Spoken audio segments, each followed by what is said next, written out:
Okay, they call it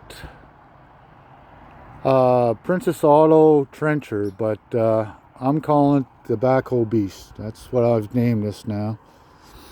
I was able to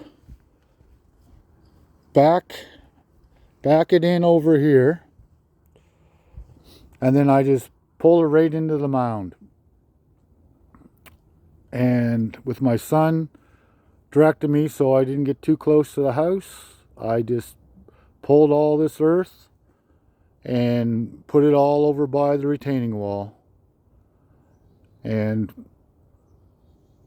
this thing is great because if you're off a little bit, all you gotta do is put the bucket down and turn it one way or the other, back it up a little bit if you have to.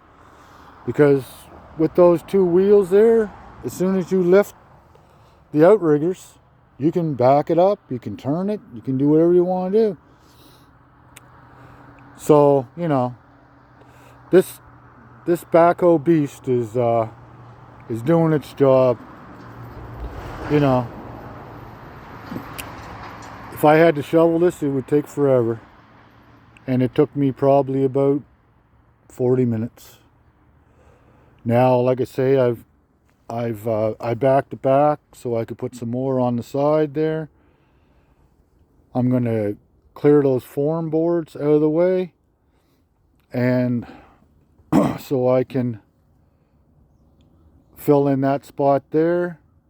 And it's going to rain, so I'm going to have to take those form boards and attach them to the top of the wall to seal the wall to keep the rain out of the block wall.